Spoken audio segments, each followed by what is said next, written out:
Hello everyone, my name is Trilok Yogi. I welcome you all on the online platform of CUET Mothers. जैसा कि आप सभी लोगों को पता है कि CUET 2022 से संबंधित जितनी भी जानकारियां हैं वो हम आपके साथ वीडियोस में शेयर कर रहे हैं और छोटे छोटे ड्यूरेशंस के वीडियो इसलिए बनाए जा रहे हैं दोस्तों ताकि आप लोगों को जो है छोटे छोटे समय में ही पूरी जानकारी मतलब विभाजित जानकारी मिल सके। मेरा कहने का मतलब है कि हमको एक अलग सेक्शंस में सेक्शन वाइज हमको जानकारी मिल सके। सीयूईटी क्या है, कौन परीक्षा कराएगा, कब होगी, इसमें क्या क्या सब्जेक्ट्स हैं, क्या क्या हम ले सकते हैं, ये सारी चीजों को मैंने इसमें छोटे छोटे वीडियोज में शामिल किया है। उसी सीरीज में मैं दोस्तों आप लोगों के लिए एक नया वीडियो लेके आया हूं और ये है हमारी एग्जामिनेशन सीयूईटी जो होने वाली है उसकी फी से रिलेटेड। कई लोगों के मन में प्रश्न चल रहे हैं कि हमारे सीयूईटी के लिए हम जो फॉर्म डालेंगे उसके लिए हमको फीस कितनी देनी पड़ेगी, उसके लिए हमें कितना पैसा देना पड़ेगा। तो देखिए यहां पर मैंने आप लोग देखिए आपके सामने एनटीए का ऑफिशियल ड्राफ्ट मैंने खोल रखा है जिसमें साफ साफ आपके सामने दिखाई दे रहा होगा स्क्रीन पर कि how much is the examination fee for under graduates.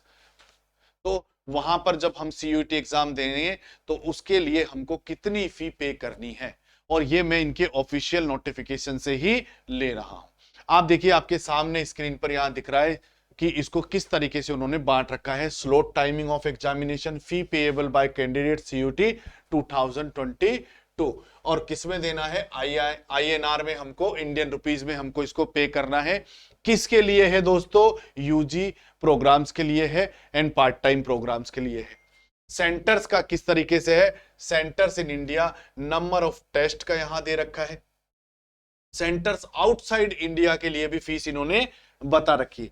लेकिन अब हमारे सामने एक सवाल ये आ रहा है कि ये स्लॉट वगैरह क्या है। तो देखिए मैंने आपको बताया था कि या तो हमको दो तरीके से उन्होंने सहूलियत प्रदान की है, जिसको मैं वापस आपको इन्हीं के ऑफिशियल नोटिफिकेशन में ही बताना चाहूंगा। आप देखिए कि इन्होंने क्या कह रखा है कि आप जो है एक स्टूडेंट जो है mix of subject up to maximum 6 subjects in order to apply different applicable streams that requires these subjects for being eligible. Of course they should have studied these subjects at grade 12. तो देखो क्या कहा गया है कि यहां पर इसको दो तरीके से बांट दिया है। अब देखिए, so the maximum number of test to be taken remains 9। इसका मतलब मैक्सिमम हम टेस्ट कितने, 9 दे सकते हैं। और ओनली 2 लैंग्वेजेस प्लस 6 डोमेन्स, या तो हम 2 लैंग्वेज चूज कर ले और 6 डोमेन्स चूज कर ले। मतलब सेक्शन 1A में से एक लैंग्वेज ले लेते हैं और सेक्शन 1B में से एक लैंग्वेज ले लेते हैं और फिर हम डोमेन स्पेसिफिक सब्जेक्ट ले लेते हैं प्लस 1 एक जनरल टेस्ट। ये हमारा क्या हो जाएगा, पहला स्लॉट। देखिए ध्यान से, पहला स्लॉट जिसमें हमको यहां पर इन्होंने क्या कहा है कि 4 आप ले सकते हो मैक्सिमम।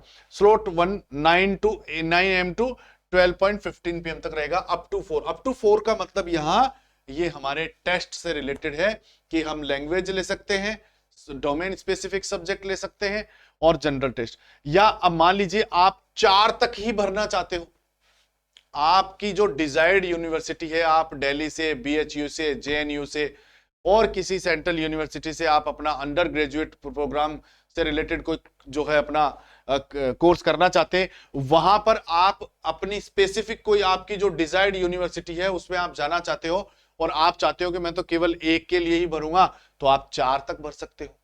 आप चाहते हो कि मुझे ज्यादा से ज्यादा यूनिवर्सिटीज के लिए क्या मिले, मैं एलिजिबल हो जाऊं, मैं ज्यादा से ज्यादा यूनिवर्सिटीज के लिए एलिजिबल हो जाऊं, तो आपके सामने क्या ऑप्शन है, 2। फिर आप स्लॉट 1 भी चूज कीजिए और स्लॉट 2 भी चूज कीजिए, तो आप यहां पर 9 टोटल 9 हो जाएंगे। देखिए 4 + 5 9, तो 9 में आप देखिए कैसे उन्होंने बताया ही है।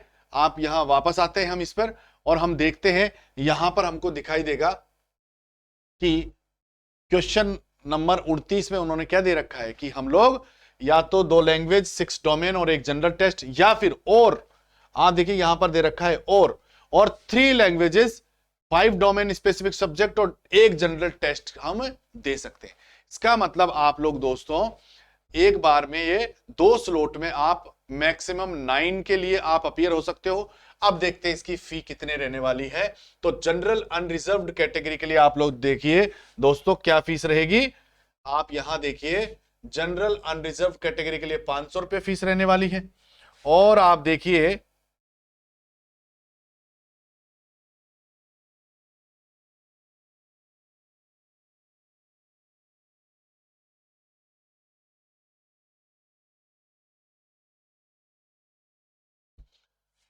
दूसरे स्लॉट के लिए भी 500 रुपए रहने वाली है। फिर आप देखिए अगर इसको आप देखेंगे ओबीसी या ईडब्ल्यूएस के लिए 450 रुपए, 450 रुपए सेकेंड स्लॉट के लिए। थर्ड जेंडर एसटीएससी पीडब्ल्यूबीडी इनके लिए 400 400 और आउटसाइड इंडिया उनके लिए 3000 रुपए फीस देनी होगी दोस्तों।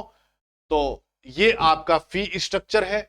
आप सभी लोगों को मैं पहले ही सूचित कर चुका हूं कि 6 अप्रैल से इसके फॉर्म जो है भरने स्टार्ट जो है हमारे हो गए, मतलब आज से आप देखोगे। अब इसमें क्या रहता है कि डोमेन स्पेसिफिक सब्जेक्ट वगैरह हमको कैसे चूज करने, और हमारी डिजायर्ड यूनिवर्सिटी कोई है जिनमें हमको एडमिशन लेना है तो हमको उसके लिए क्या क्या करना पड़ेगा, इससे संबंधित वीडियोस में जल्दी से जल्दी आपके लिए उपलब्ध कराऊंगा। थैंक यू वेरी मच दोस्तों।